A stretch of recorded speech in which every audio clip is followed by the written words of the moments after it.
This is the first in a series of vlogs called How Not to Get Scammed. In this series I hope to explain the various ways that you can be scammed and how to avoid and protect yourself, the traps and pitfalls that can be so well disguised. How the scammer will try to divert your attention away from any dangers you may have spotted. Scammers are very well versed in being your friend while stealing your money and making you feel like it was the right thing to do. If you are confident on what you are doing, you can even have a little fun at their expense, their time that is, but I would not recommend doing this until you are confident in handling these people. I am always open and interested in hearing the stories of others. Please feel free to send me your story in the comments below. Please always remember, do not include any personal information, do not include any banking or credit card information, don't include your telephone numbers or address. These comments are public and can be seen by others. If I think your story will be of interest to others, then I will reiterate it. Let's get started. In this vlog I will try to present my 2 recent encounters with scammers. It is far from the first time. I have many years dealing with scammers and how I handled each of them. I am starting here mainly because coincidence brought these 2 calls on the same day and hours apart, which I am positive is no coincidence. That was the same day that I decided to do this series. I got called by a very smooth and pleasant sounding lady, initially offering me a special deal on my phone contract, a contract that had only recently expired. That could be a coincidence, right, or based on a data leak from my previous airtime provider. They are called airtime providers not because they offer oxygen bottles with masks, but because they offer the mobile phone and the phone service. Anyway, back to the story. This lady asked the usual "how are you, etc." Now I have learned over the years that the best answer to that question is not always "I am good, thanks," but some form of "not a great day, to be honest." This often has the effect of putting the caller off their stride. They want to know more, or sympathize, to find out more, to try to sound like your friend. In this case she didn't. Just a short pause, then the caller continued to try to offer me a special phone deal. This raised my suspicions. During her speech I interrupted her and asked how they got my number. Again a short pause, then the speech continued again. I politely asked why did they assume that I needed a special deal, and where did they get my number.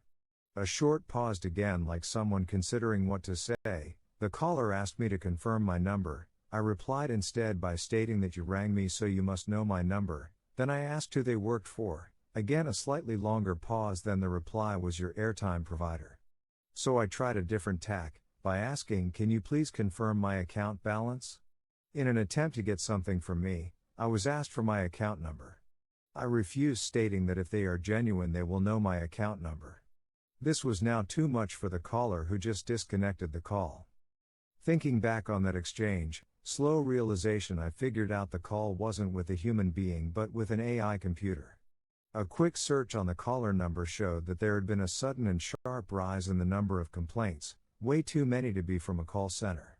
Over the years I have developed a non-compliant approach to cold callers, from phishing scams to refund scams to access attempts. Non-compliant because I remained polite but firm on getting confirmation of my answers. My second encounter was clearly with a human being scammer. The strong accent, the constant background chatter in Punjabi clearly said India-based. This encounter was easier to handle. One of my questions early on in response to the "how are you" is pretty good, but this terrible weather and so much snow. Okay, so it's 27 degrees outside, but do they know where I am? I doubt it. That will throw them off from the start. This scam was the telecom special offer from O2 scam. My mobile is not on O2, first mistake. A side note, never, and I really mean never, offer a scammer more information than they have. Never correct them. If they ask for some way to confirm your identity, give them the number they called you on. 99 times out of 100 they will confirm that is the correct number and can see all of my account. If they insist on a name, then give them Jim Browning. That name scares the bejesus out of them. If you don't know why, look him up on YouTube or Google. Okay, back to the story. The scammer struggled to stay on script. I worked hard to avoid the questions or give the wrong answers. The scammer kept saying she was going to enable my special offer. I refused until she told me what the deal was and what the new lower price would be. She kept saying she had to assign the deal first, then she could provide the data. This went on for about 20 minutes, then she had one final attempt. I threatened that I would report her to the police. Then in a final act of aggression she demanded why did I call her to waste her time. I replied you called me, why call me to waste my time? I then heard some swear words in Punjabi before the line went dead. 2 months on and no further calls. What many people are not more aware of what scams do exist. Sadly many have experienced one or more scams. With the age of AI, new ways are now possible, but the old ways still persist. But with AI if sufficient exchange can be established over one or more calls that will allow the AI to clone your voice and then use that in other scams, these can be used against friends or family to engage the emotional element. This is a step up from the text "Hi mom, had to borrow this phone, I lost mine, can you send me some money?" In the scammers' world this is all about data collection and processing, and if they earn money as well then that's all to the good. Targeted imposter scams are not new, but the availability and access to advanced artificial intelligence tools is new, and that's changing the game for cybercriminals. Instead of just making phone calls or sending emails or text messages, with very little effort a cybercriminal can now impersonate someone using AI voice cloning technology, which plays on your emotional connection and a sense of urgency to increase the likelihood of you falling for the scam. Getting snippets from many places over time to build a picture of a potential victim. Now add in the ability to clone and replicate a family or friend's voice and the scams become a lot more plausible. The clones are called deep fakes. They can be very hard to spot. Artificial intelligence brings incredible opportunities, but with any technology there is always the potential for it to be used maliciously in the wrong hands.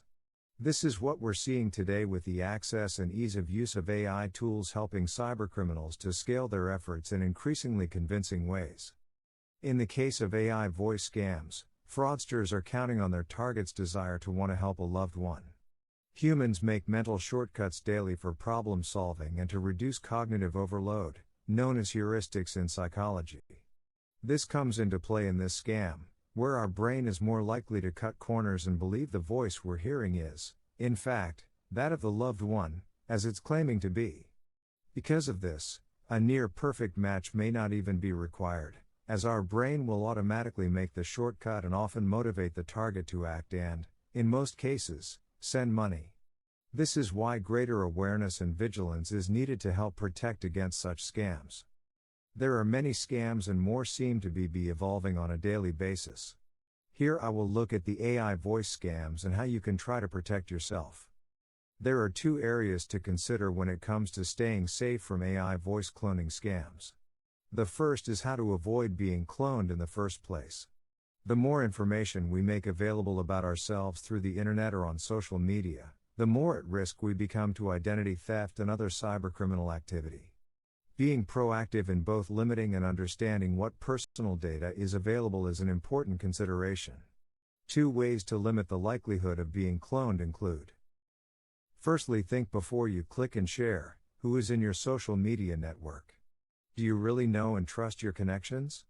Be thoughtful about what you are sharing on social media. Consider limiting your posts to just friends and family through the privacy settings. The wider your connections, the more risk you may be opening yourself up to when sharing content about yourself. Secondly, identity monitoring services can help to alert you if your personally identifiable information is available on the dark web. Identity theft is often where AI voice and other targeted scams start. Take control of your personal data to avoid a cybercriminal being able to pose as you. Identity monitoring services provide a layer of protection that can safeguard your identity. There are 4 ways to avoid falling for the voice scams, either human or AI directly. First, set a code word with kids, family members, or trusted close friends that only they could know. Make a plan to always ask for it if they call, text. Second, always question the source. If it's a call, text, or email from an unknown sender, or even if it's from a number you recognize, stop, pause, and think. Asking directed questions can throw off a scammer. For instance, can you confirm my son's name? Or, when is your father's birthday? Not only can this take the scammer by surprise, but they may also need to regenerate a new response, which can add unnatural pauses into the conversation and create suspicion. Third, don't let your emotions take over. Cybercriminals are counting on your emotional connection to the person they're impersonating to spur you into action. Take a step back before responding. Does that really sound like them? Is this something they'd ask of you? Tell them you will call back shortly, hang up and call the person directly, or try to verify the information before responding. Finally, consider whether to answer unexpected calls from unknown phone numbers. It is generally good advice not to answer calls from strangers. If they leave a voicemail, this gives you time to reflect and contact loved ones independently to confirm their safety. The trouble is that the number that is calling may be one that you recognize. Scammers have the technology to make it look like they are calling from a different number, maybe one you recognize. To the scammer, it's a job, a way to gain your money or more information. They will leverage your data and even sell or lease it to others. When AI gets involved, it will be trying to operate the scam and learning from your responses at the same time.